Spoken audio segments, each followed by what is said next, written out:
ce matin, la présidence de la République. Deux temps forts ont marqué cette rencontre. Le point sur les préparatifs du sommet de Lomé sur la sûreté, la sécurité maritime, le développement en Afrique et l'intervention du chef de l'État à suivre tout à l'heure en début de journal. Voilà, madame, messieurs, l'essentiel donc de cette édition. Bienvenue, voici le journal.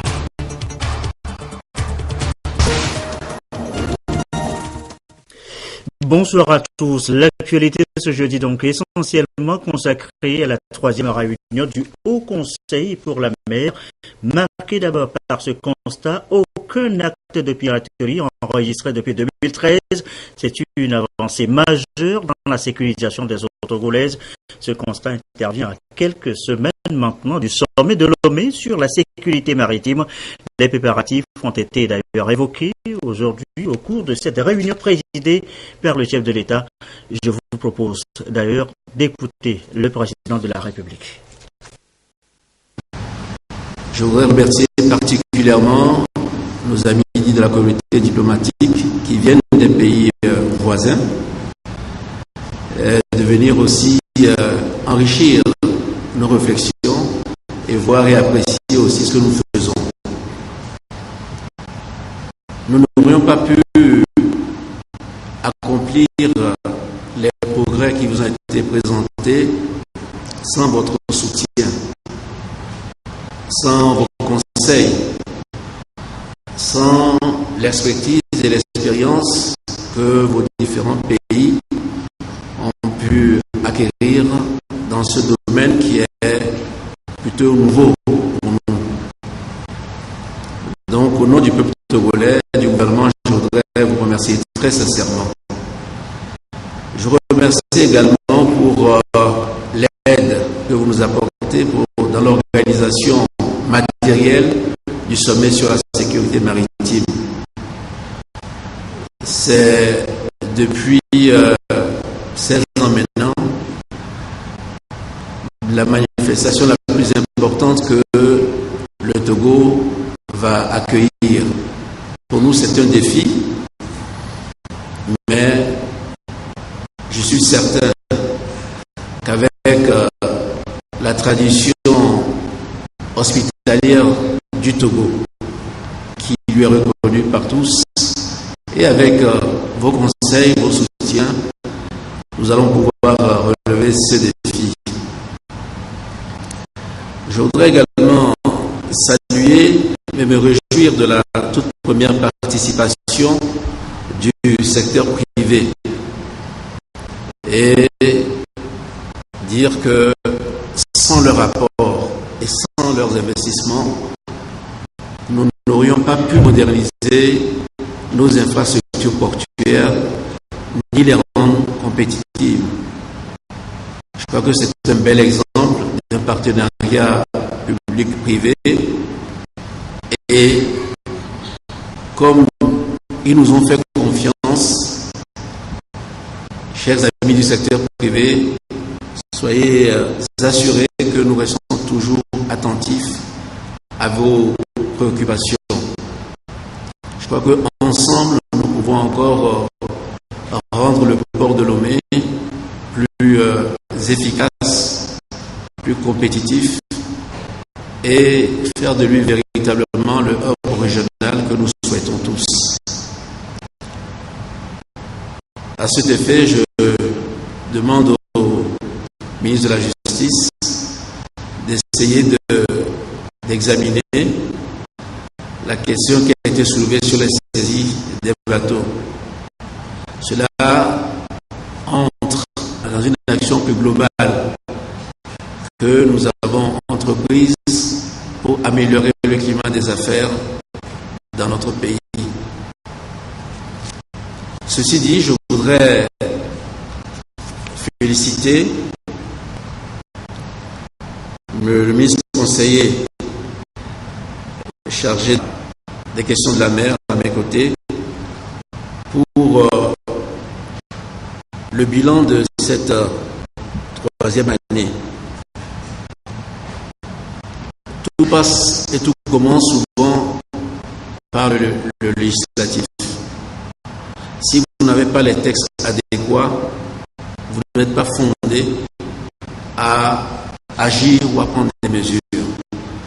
Et je crois que même si cela ne se sent pas toujours concrètement, cette action législative est indispensable, surtout quand nous nous inscrivons dans la consolidation de l'état de droit. Et donc j'exhorterai l'Assemblée nationale, d'abord je la félicite pour le travail législatif qui a été abattu, et je crois que le dernier texte qu'elle a encore sur sa table concernant le code de la pêche, je souhaite que ce texte soit voté lors de la prochaine session ordinaire. Mais parallèlement, je me réjouis du fait que le conseiller à la mer nous a indiqué qu'une des priorités, ce sera la mise en œuvre des lois qui ont été votées par la prise des textes réglementaires. La préfecture maritime, si elle n'a pas les moyens qu'il lui faut, ne pourra pas atteindre ou bien exercer les actes nécessaires à l'accomplissement de sa mission.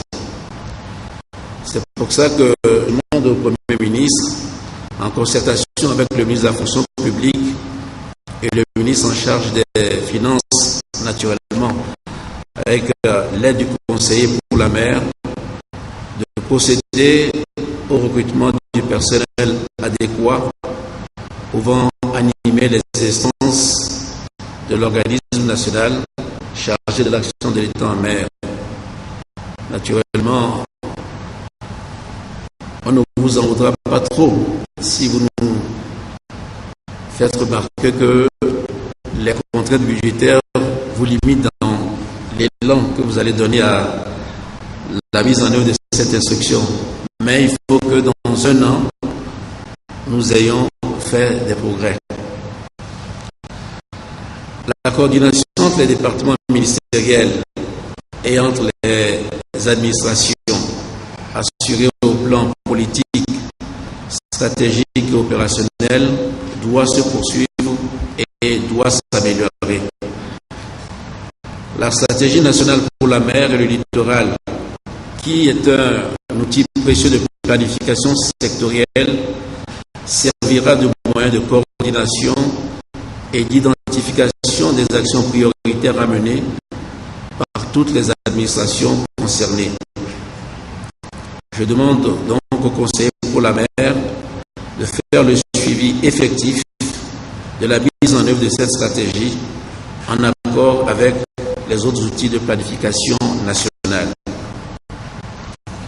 Pour ce qui est des navires de commerce et de pêche battant pavillon togolais,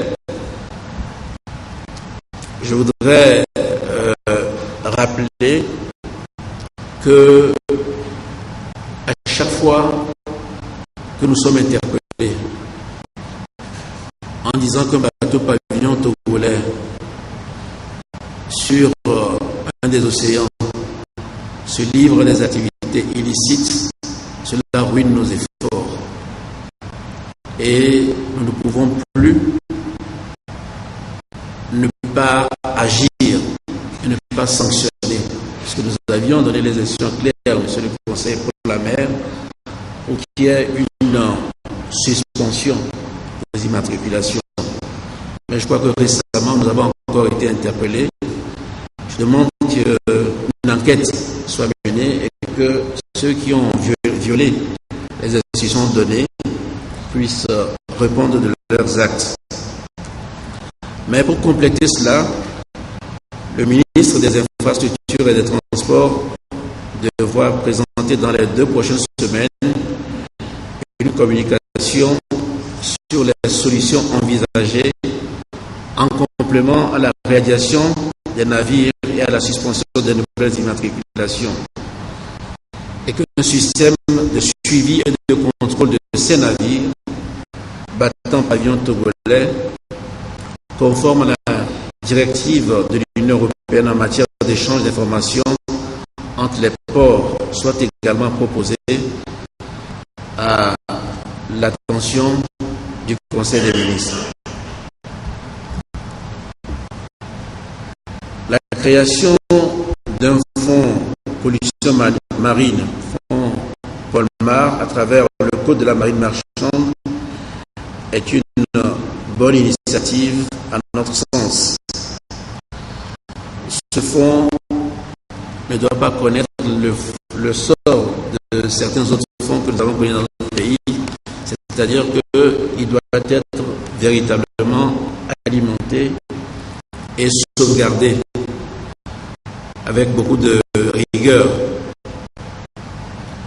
pour pouvoir jouer le rôle que nous attendons de lui dans le cas que nous redoutons et que nous ne souhaitons pas d'une pollution de nos eaux ou d'une catastrophe dans nos eaux. Donc je demande au ministre en charge de l'économie et des finances, aux conseillers à la maire et au ministre des Infrastructures de réfléchir de façon plus large au financement de l'action de l'État en mer. Parce que ce fonds seul ne suffira pas à financer notre action en mer. Les investissements, ils sont importants et ne pourront être que progressifs à la mesure des moyens que nous avons. Mais je crois que nous pouvons inscrire en priorité l'acquisition d'un aéronef de surveillance et la construction du centre maritime. À ce sujet, je voudrais remercier très chaleureusement les États-Unis et la Chine qui nous ont aidés à renforcer les moyens de sécuriser nos eaux territoriales par l'offre de certains équipements. Concernant les projets approuvés ici même l'année dernière, je demande au Premier ministre de prendre en compte ces projets dans la lettre d'émission des ministres et responsables des services concernés et que leur mise en œuvre soit érigée en priorité dans la mesure où leur réalisation comporterait un impact significatif sur la vie des populations et contribuerait à la sécurité et à la sûreté maritime. Pour ce qui est du traitement des effluents et déchets d'hydrocarbures, cette question nous préoccupe vu le nombre de navires que nous avons en permanence dans nos eaux. Il faudrait qu'une étude soit réalisée avec diligence en vue de l'installation d'une infrastructure appropriée.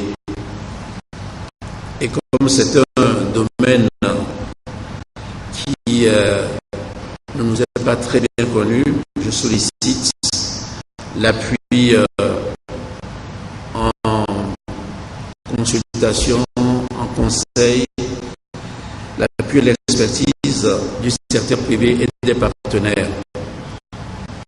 Je sais que les budgets sont serrés en ce moment. Quand je dis appui, ça peut aussi être, c'est surtout les conseils que vous pouvez nous donner, notamment dans la rédaction des termes de référence de cette étude-là, pour que l'étude puisse nous donner les résultats que nous attendons et que cette étude permette de régler effectivement le problème.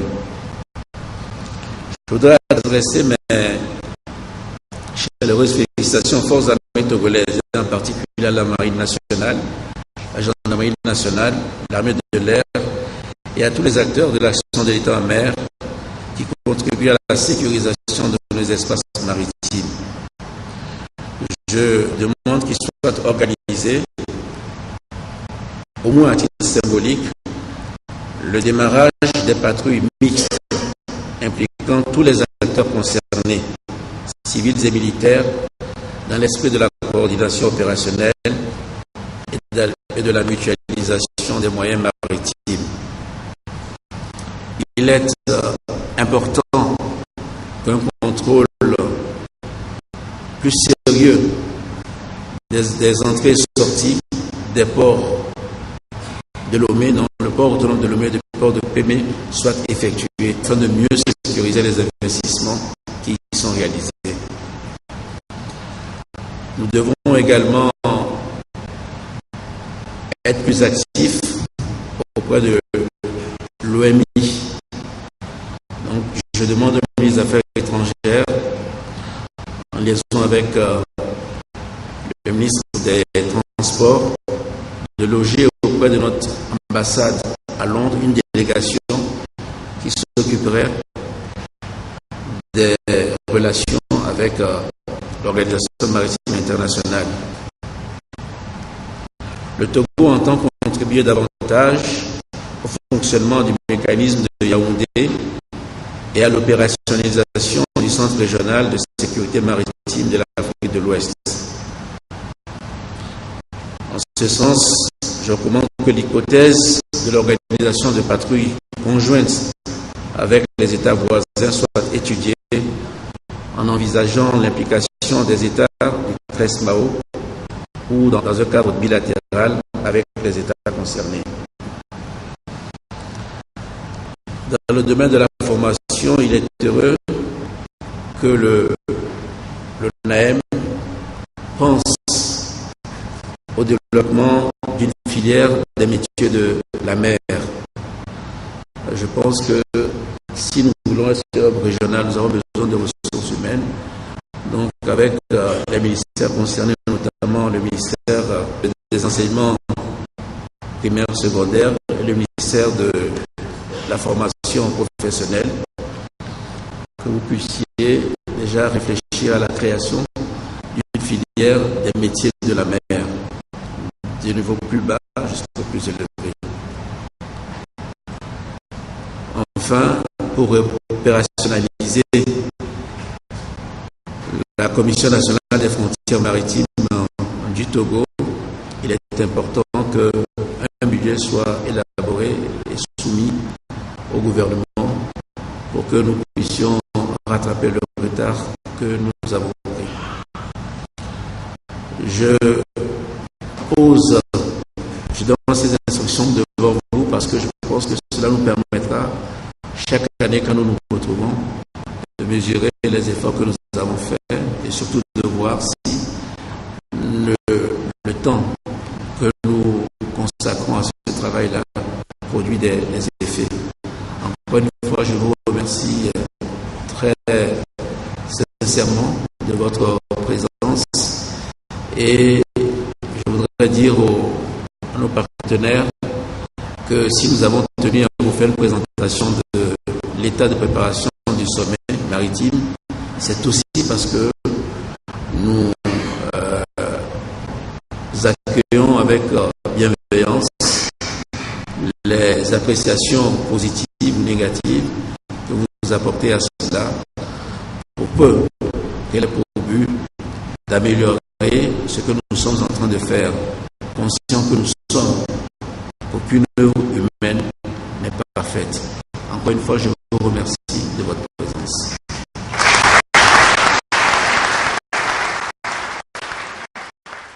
Et voilà donc l'intervention du chef de l'État, la troisième réunion du Haut Conseil sur la mer, une réunion à la présidence de la République sanctionnée par un communiqué final.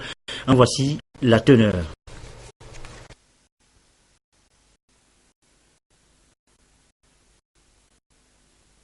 Communiqué final. Réunion annuelle du Haut Conseil pour la mer, août 2016. La réunion annuelle du Haut Conseil pour la mer s'est tenue à Lomé le 25 août 2016 au palais de la présidence de la République sous la présidence de son Excellence M. Faure et Sozimna Nyasingbe, président de la République. On prépare à cette réunion tous les membres du gouvernement, dont les ministres membres de droit du Haut Conseil pour la mer, les personnes ressources représentant les différents acteurs du secteur maritime et les acteurs des États partenaires du Togo Togo pour l'organisme national chargé de l'action de l'État en mer, ONAM. Eu égard à la perspective du sommet extraordinaire des chefs d'État et de gouvernement de l'Union africaine pour la sécurité et la sécurité maritime et le développement en Afrique, la réunion a tenu à la présence effective des représentations diplomatiques africaines accréditées au Togo ou résidant dans les pays voisins. La réunion a démarré à 9 h selon l'agenda par la présentation du contexte général de la réunion, un mot introductif du Premier ministre, chef du gouvernement, M. Selom Komi Klassou. Remerciant le chef de l'État, son Excellence M. Faure Gnassingbé, pour sa vision et sa détermination à faire du secteur maritime un levier de développement de l'économie togolaise et adressant sa reconnaissance à tous les partenaires du Togo à l'action de l'État en mer, le Premier ministre a rappelé dans son mot introductif les avancées enregistrées par le Togo, en particulier sur les plans législatifs et réglementaires, ainsi que dans l'élaboration des outils de planification des activités du secteur maritime, notamment la stratégie nationale pour la mer et le littoral approuvée par le gouvernement. Il a enfin rassuré les partenaires et l'opinion nationale et internationale quant à la tenue effective à Lomé en octobre 2016 du sommet extraordinaire des chefs d'État et de gouvernement de l'Union africaine sur la sécurité et la sécurité maritime et le développement en Afrique. La première séquence de la réunion relative aux communications a débuté avec l'intervention du conseiller pour la mer du président de la République qui a présenté le résumé du rapport annuel des activités de l'organisme national chargé de l'action de l'État en mer qui se répartit dans 5 grands domaines d'action, à savoir la gouvernance, l'économie, l'environnement marin, la sécurité et la sûreté maritime et l'acquisition de moyens maritimes et les perspectives. La deuxième intervention de la réunion a été faite par le ministre en charge des infrastructures et des transports qui a présenté une communication sur le développement de nouvelles infrastructures portuaires. En effet, les nouvelles infrastructures portuaires, la particularité du port autonome de Lomé, un port en eau profonde, et les avantages sécuritaires ont permis aux autorités portuaires d'enregistrer des évolutions dans les différentes statistiques relatives à la fréquentation, à la manutention et au transit des navires commerciaux. L'intervention suivante a porté sur la situation sécuritaire dans les eaux sous juridiction togolaise et dans le golfe de Guinée, présentée par le préfet maritime. Il ressort de cette communication que, dans la sous-région, les actes de piraterie et de brigandage continuent de se commettre. La fréquence et le niveau de violence de ces actes restent à ce jour limités. Toutefois, une diminution de ces actes criminels est constatée sur une période dans quelques pays comparée aux années antérieures. C'est le cas du Togo, où aucun acte de piraterie n'a été signalé depuis juillet 2013. Cette séquence de la réunion, caractérisée par des communications ayant pour but d'informer les partenaires et l'opinion nationale sur les efforts du Togo dans le domaine de la sécurisation des routes maritimes et du commerce international par la voie portuaire, a été conclue par la réaction du secteur privé maritime togolais. Prenant la parole, le représentant de Lomé Container Terminal a relevé le caractère exceptionnel du port autonome de Lomé, qui accueille les navires de dernière génération, tout en reconnaissant les efforts faits par le Togo pour assurer la sécurité, la sûreté portuaire à leurs installations par de multiples actions, dont le vote du nouveau code de la marine marchande.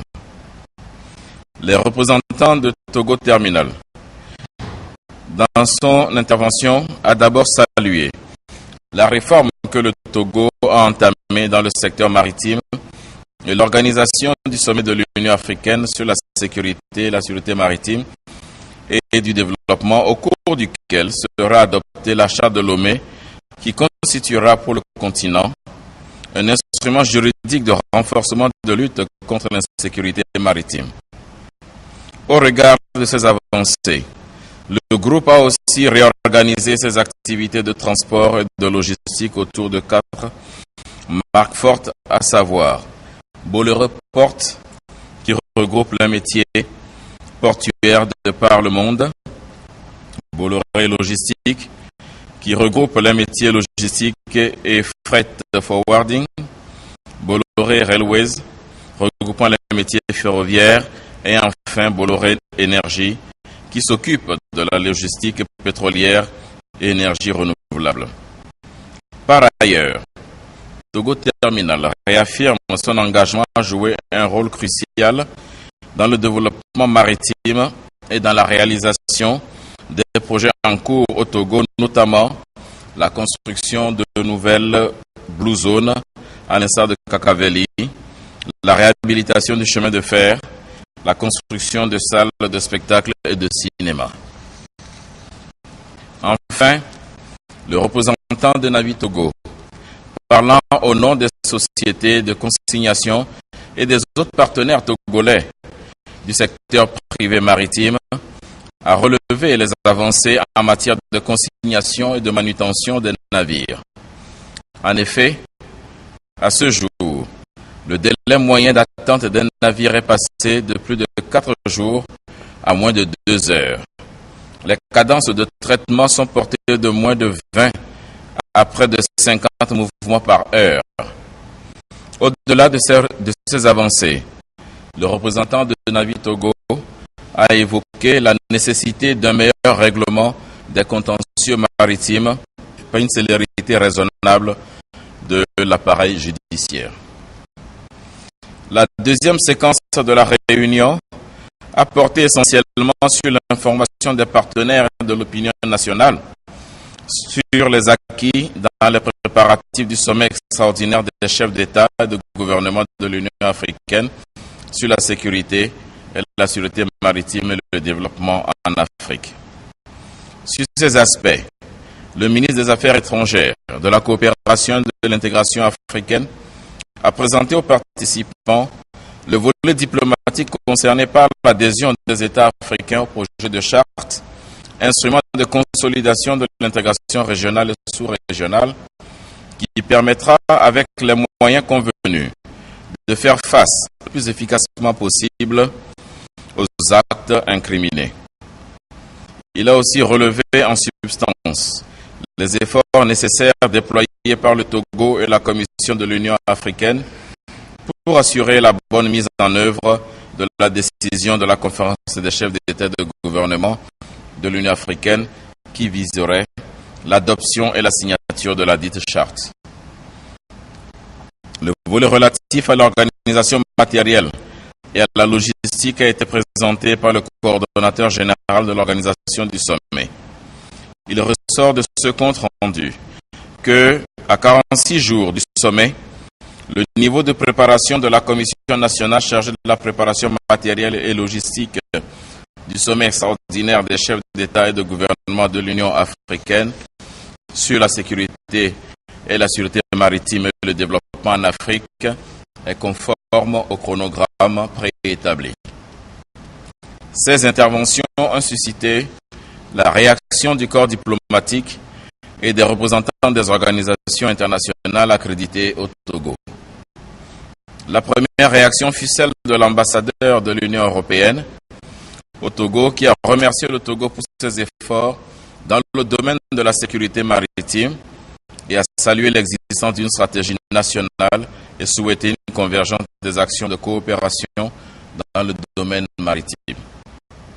Il a enfin souhaité également que le sommet qui se tiendra le 15 octobre prochain contribue à renforcer la cohésion nationale par des retombées économiques au-delà des aspects politiques et sécuritaires. Monsieur l'ambassadeur de l'Union européenne a enfin promis un soutien de son organisation à la tenue du sommet extraordinaire des chefs d'État et de gouvernement sur la sécurité et la sûreté maritime et le développement en Afrique. Le représentant de l'ambassadeur de France au Togo a à son tour salué la coopération dans le domaine de l'AEM et félicité le Togo sur ses avancées sur les plans législatifs et réglementaires en matière du droit de la mer. Il a promis un soutien en renforcement de capacités, en particulier vis-à-vis des magistrats dans le domaine du droit maritime. Enfin, l'ambassadeur des États-Unis au Togo est intervenu pour féliciter le Togo pour le caractère de hub régional pour le commerce maritime du port autonome de Lomé, avant de relever la particularité du littoral togolais, propice à la pêche et au tourisme et pour lequel son ambassade invite à une grande protection contre les menaces à travers la coopération internationale. Le chef de l'État, en début de son intervention, a remercié tous les partenaires pour leur soutien à l'action de l'État en mer au Togo, leur soutien pour l'organisation du sommet et rassurer le secteur privé d'être attentif à leurs revendications. Réagissant aux différentes interventions et communications qui se sont succédées au cours de la réunion, le chef de l'État, président de la réunion du Haut Conseil pour la mer, a donné des orientations et des instructions sur les actions à mener pour lever les difficultés rencontrées dans la mise en œuvre des activités relevant des différents domaines. Relativement aux activités menées au cours de l'année 2016 par l'ONAM, concernant le domaine de la gouvernance, le Haut Conseil, sur orientation du chef de l'État, a décidé que le Premier ministre, en concertation avec le ministre de la Fonction publique, le ministre en charge des Finances et le conseiller pour la mer, procède au recrutement du personnel adéquat pouvant animer les instances de l'ONAM tout en ayant en vue les contraintes budgétaires qui s'imposent. Qu'un projet soit soumis à l'attention du gouvernement en vue du financement de l'action de l'État en mer selon les orientations du Code de la marine marchande et des autres textes réglementaires. Que le ministre des Infrastructures et des Transports présente au prochain Conseil une communication sur les solutions envisagées en complément de la radiation des navires et à la suspension de nouvelles immatriculations. Qu'un système de suivi et de contrôle de ces navires battant pavillon togolais soit également proposé à l'attention du conseiller pour la mer. Qu'une enquête soit réalisée en ce qui concerne les instructions non respectées relativement à l'immatriculation des navires battant pavillon togolais. L'introduction de filières dans le secteur éducatif et de la formation professionnelle du pays soit effective tout en évitant, pour des raisons d'efficacité de l'enseignement, la prolifération d'activités qui échapperaient au contrôle et au suivi du gouvernement. Concernant le domaine de l'économie, le Haut Conseil, sur orientation du chef de l'État, a décidé que le ministre des Finances propose au gouvernement, en concertation avec la Commission nationale des frontières maritimes du Togo, un budget prenant en compte les exigences techniques, financières et diplomatiques des dossiers de délimitation des frontières maritimes du Togo et d'extension de son plateau continental. Concernant le domaine de l'environnement, le chef de l'État, après avoir adressé ses félicitations à la représentation nationale pour le vote des différentes lois et accordé son autorisation au gouvernement pour l'adhésion du Togo aux différentes conventions, a exhorté à la poursuite du vote des textes relatifs au domaine maritime. Il a demandé au ministre en charge de l'économie et des finances, au conseiller pour la mer et au ministre des infrastructures et des transports de se pencher sur un modèle unique de financement de l'action de l'État en mer au Togo. Concernant le domaine de la sécurité et de la sûreté maritime, le Haut Conseil, sur orientation du chef de l'État, a décidé que le Premier ministre prenne en compte les projets approuvés à la réunion du Haut Conseil en 2015 dans la lettre de mission des ministres concernés et que leur mise en œuvre soit érigée en priorité dans la mesure où leur réalisation comporterait un impact significatif sur la vie des populations et contribuerait à la sécurité et à la sûreté maritime. Il a insisté sur la nécessité de l'installation d'une infrastructure appropriée de traitement des effluents et déchets d'hydrocarbures. Il a également, pour des raisons de sécurité et de sûreté maritime, recommandé aux administrations concernées et qu'il soit organisé le démarrage symbolique des patrouilles mixtes impliquant tous les acteurs concernés, civils et militaires, dans l'esprit de la coordination opérationnelle et de la mutualisation des moyens maritimes. Aussi, pour les mêmes raisons, un contrôle sérieux des entrées et des sorties des ports autonomes de Lomé et port de Kwémé, doit-il être effectué afin de mieux sécuriser les investissements. Sur les aspects sous-régionaux et internationaux, le Haut Conseil a recommandé que l'hypothèse de l'organisation de patrouilles conjointes avec les États voisins soit étudiée en envisageant l'implication des États du CRESMAO ou dans un cadre bilatéral avec les États concernés. Que les ministres des Affaires étrangères, celui des infrastructures et des transports et le conseiller pour la mer prennent toutes les dispositions nécessaires pour qu'une équipe soit placée à l'ambassade du Togo à Londres afin de participer aux réunions de l'OMI. Concernant le domaine de l'acquisition des moyens maritimes, le Haut Conseil, sur orientation du chef de l'État, a recommandé que l'acquisition de l'aéronef et la construction du centre maritime soient versées dans le plan d'investissement pour l'acquisition de moyens maritimes à prendre en compte dans les budgets à venir.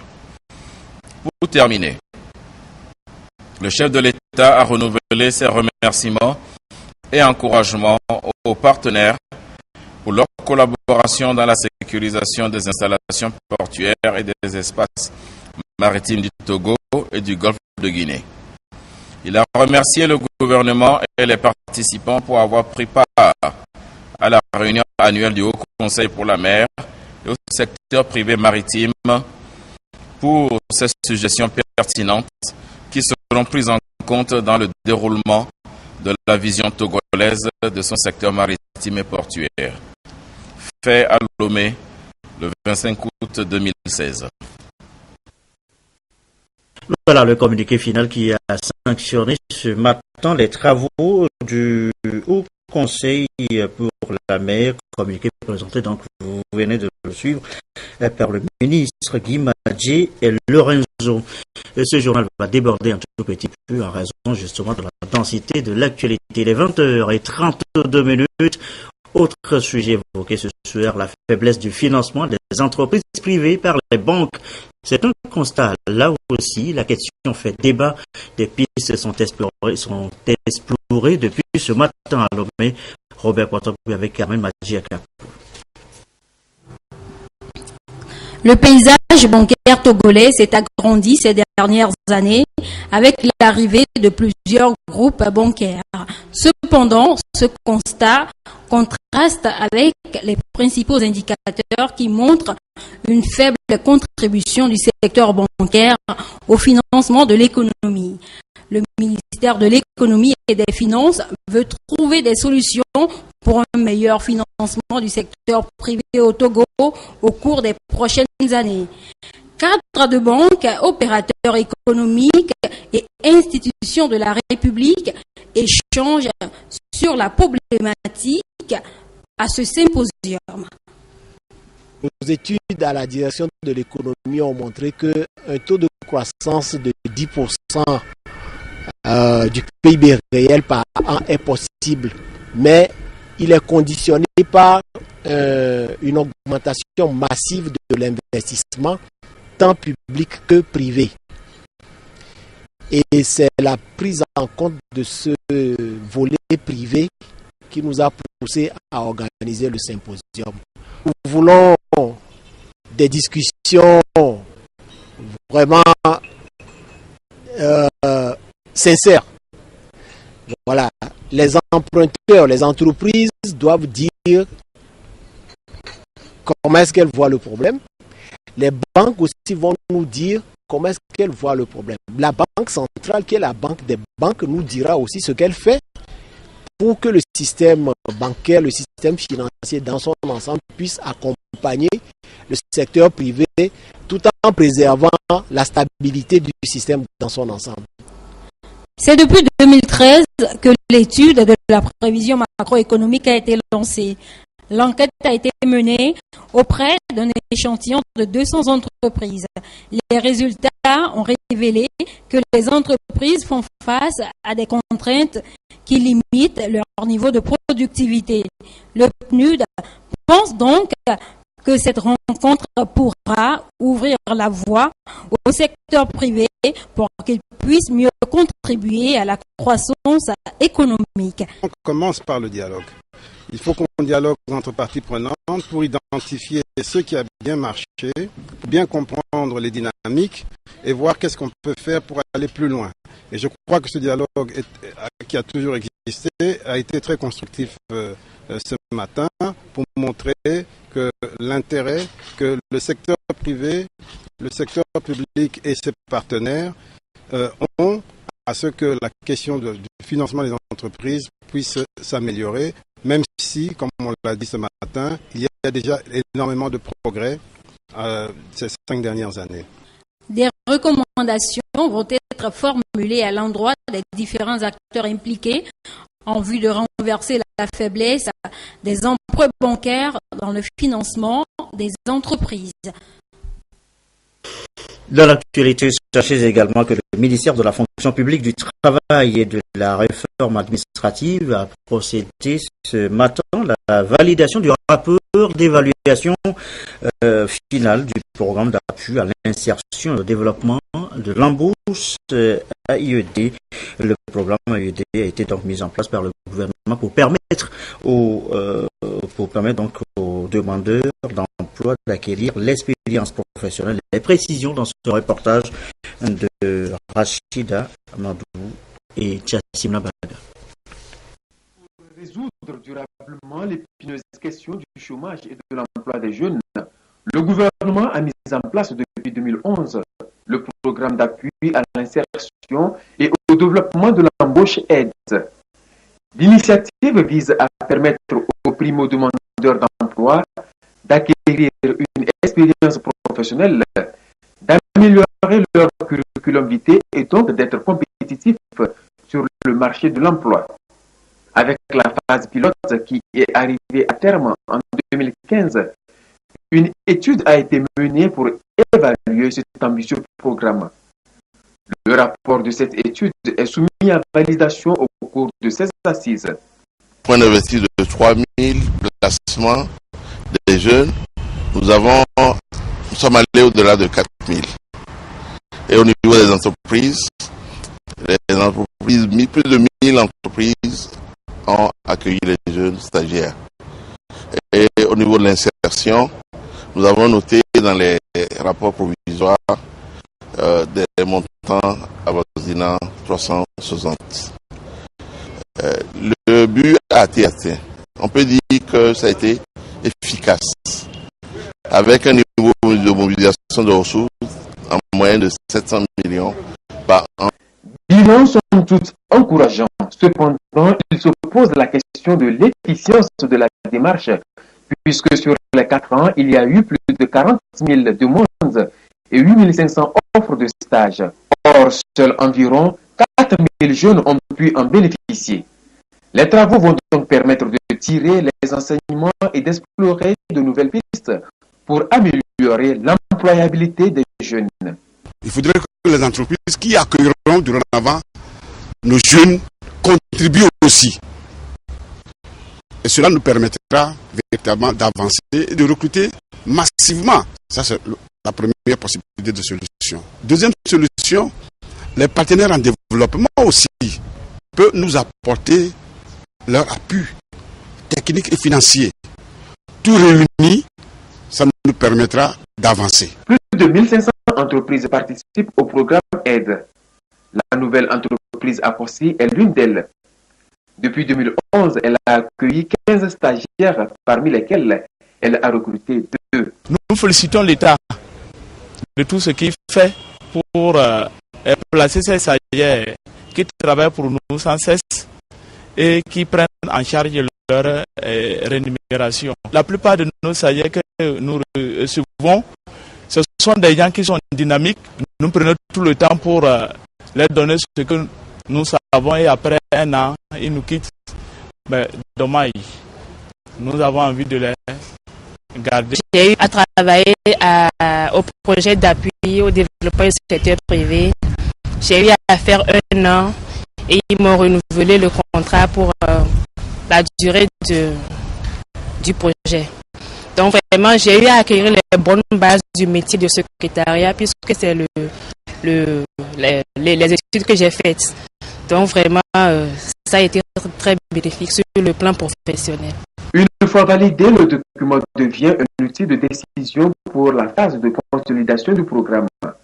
Le programme AIDE bénéficie de l'accompagnement du PNUD et de la Banque mondiale. La page des sports de cette édition, Claude Ama vient de nous rejoindre. Bonsoir Claude. Bonsoir Gerson. On va parler de handball et le tournoi Challenge Trophy qui est à l'étape de demi-finale. La première demi-finale qui a opposé la Côte d'Ivoire au Bénin a vu la victoire des Béninois 35-23. Des précisions avec Lamine Koko Konaté. Sans grande difficulté, les handballeurs béninois sont venus à bout des Ivoiriens. Une rencontre que le Bénin a dominée de bout en bout en affichant très tôt ses ambitions. La Côte d'Ivoire, dépassée à chaque fois, tente de recoller les morceaux, mais elle va vite déchanter et perdre la première partie 12-21. En seconde période, les Ivoiriens vont revenir avec de meilleures intentions, sans toutefois prendre le dessus sur les Béninois, qui vont l'emporter 35-23, soit un écart de 12 points. On a vite voulu prendre le dessus depuis la première partie. On a fait notre écart en première partie. Ça ne veut pas dire qu'ils sont pas forts, mais on a juste appliqué ce que nous avons appris avec le staff technique, ce qui a fait que, bon, on a pris le dessus finalement. C'est un match que on ne peut pas parler. Et quand il dit un match, c'est toujours un gagnant à tout. C'est Dieu qui l'a voulu et j'espère que prochainement on va faire plus que ça. Cette défaite n'a pas empêché les supporters ivoiriens de faire la fête dans les tribunes. Fête que n'ont pas connu les Togolaises battues par les Burkinabés 20-31. 4 matchs, 3 défaites et une victoire 35 face aux Nigériennes.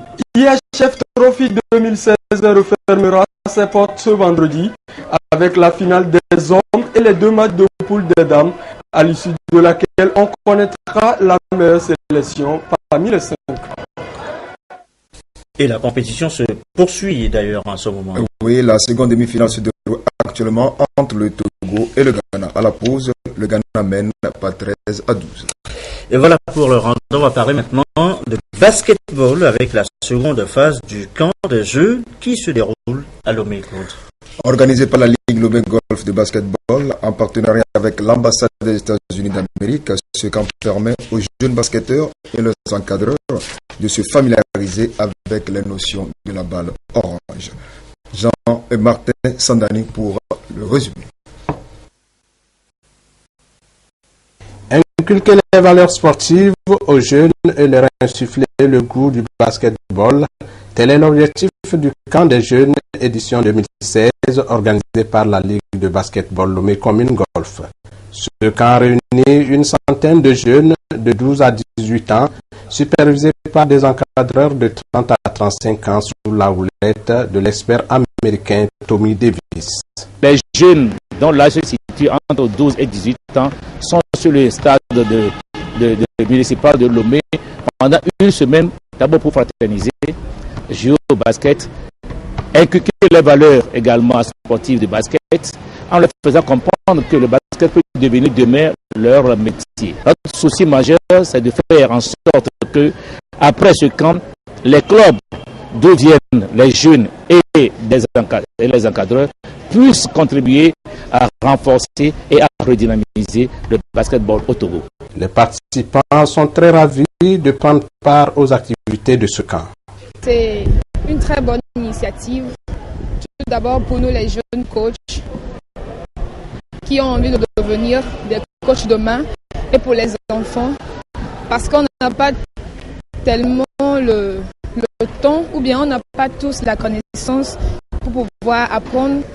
On a assimilé un peu les lay-ups, on a fait des shoots, on a fait aussi des fins de shoot, on a appris des techniques pour dribbler, pour feinter.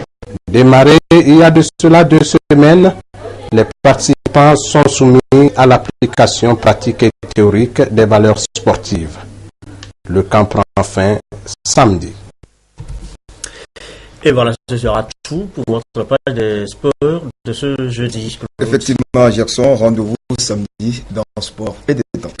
Merci beaucoup Claude Amand pour toutes ces informations sportives. Rendez-vous donc samedi prochain. C'est la fin de cette édition essentiellement consacrée à la 3e réunion annuelle du Haut Conseil pour la mer. Fin donc de cette édition. Autre rendez-vous à suivre tout à l'heure sur notre antenne, le magazine Togo en marche, avec un voyage sur Anéro, ville historique et touristique, puis l'érosion côtière de plus en plus menaçante. Pierre Soussoupo, Adolphe Paca, à partir de 21h tout à l'heure. Tout de suite, la météo, Rachel Laoukou. Prenez le temps de suivre, ça ne vous coûte rien. Très belle soirée.